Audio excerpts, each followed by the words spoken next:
Indonesia berpeluang memasuki babak baru dalam memperkuat kekuatan pertahanannya. Bandara Kertajati dikabarkan menjadi lokasi yang diproyeksikan untuk pembangunan fasilitas maintenance, repair and overhaul atau MRO pesawat angkut militer CE-130 Hercules. Jika benar-benar terwujud, proyek strategis ini diyakini dapat mengubah wajah industri pertahanan nasional sekaligus mengurangi ketergantungan Indonesia terhadap fasilitas pemeliharaan di luar negeri. Namun, di balik peluang besar tersebut, muncul pula berbagai pertanyaan publik. Apakah fasilitas ini murni untuk kepentingan Indonesia? Ataukah ada agenda lain di balik rencana tersebut? Sekretaris Jenderal Lembaga Kajian Pertahanan Strategis, KRIS, Abdul Majid, menilai bahwa pembangunan fasilitas MRO Hercules di Kertajati merupakan langkah yang sangat positif selama difokuskan untuk memperkuat kemampuan nasional. Menurutnya, keuntungan pertama yang akan dirasakan adalah dari sisi ekonomi. Selama ini, sebagian biaya pemeliharaan alutsista mengalir ke luar negeri. Dengan hadirnya fasilitas MRO di Indonesia, dana tersebut dapat berputar di dalam negeri, menciptakan lapangan kerja, menggerakkan industri pendukung, serta meningkatkan kemampuan teknisi nasional. Meski beberapa komponen penting masih harus diimpor dari negara pembuat pesawat, nilai ekonomi yang tersisa tetap dinilai sangat besar bagi Indonesia. Tidak hanya soal ekonomi, manfaat yang jauh lebih strategis adalah meningkatnya kemandirian pertahanan nasional.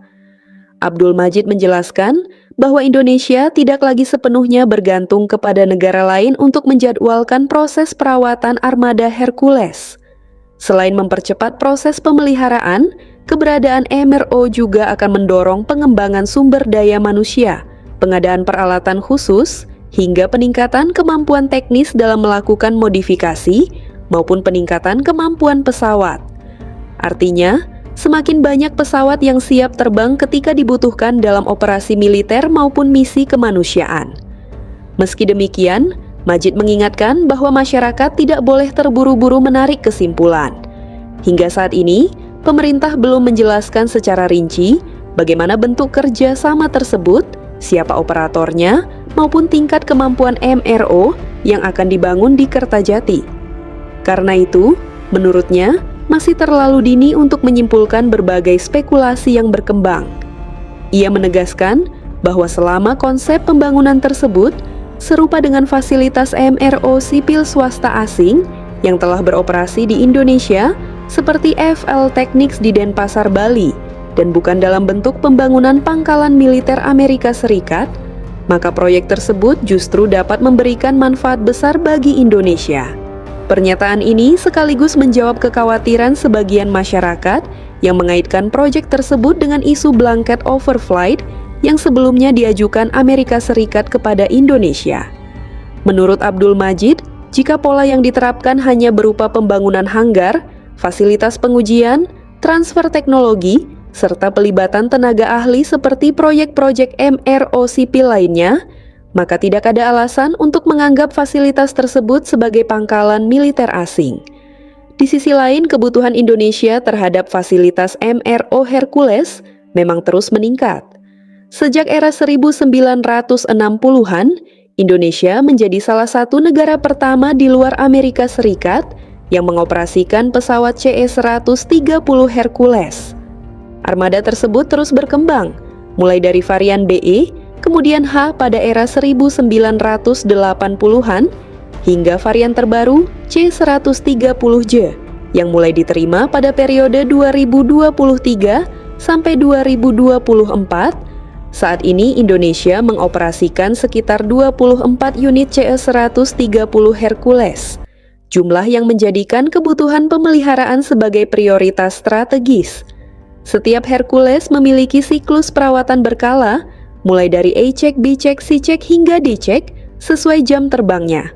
Semakin besar armada yang dimiliki, semakin besar pula kebutuhan terhadap fasilitas MRO yang mampu menangani seluruh proses tersebut secara cepat dan efisien. Selama ini, pemeliharaan Hercules Indonesia dilakukan di Depohar 10 Lanut Hussein Sastra Negara, Bandung, serta PT GMF Aero Asia di Bandara Soekarno-Hatta. Apabila pusat MRO baru benar-benar dibangun di Kertajati, kapasitas perawatan nasional diperkirakan akan meningkat secara signifikan. Dampaknya bukan hanya mempercepat proses perawatan armada TNI AU, tetapi juga membuka peluang Indonesia menjadi pusat layanan MRO Hercules bagi negara-negara lain di kawasan. Bahkan, kemampuan tersebut berpotensi berkembang hingga mencakup program modernisasi dan peningkatan kemampuan pesawat, sehingga Indonesia tidak hanya menjadi pengguna Hercules, tetapi juga pemain penting dalam industri pemeliharaan pesawat militer di Asia. Pada akhirnya, Abdul Majid menegaskan bahwa keberadaan fasilitas MRO yang modern akan meningkatkan tingkat kesiapan armada CE-130 Hercules. Mengingat pesawat ini merupakan tulang punggung berbagai operasi penting TNI AU, mulai dari distribusi logistik, bantuan bencana, evakuasi kemanusiaan, hingga misi perdamaian internasional. Kecepatan dan kualitas pemeliharaan menjadi faktor yang sangat menentukan.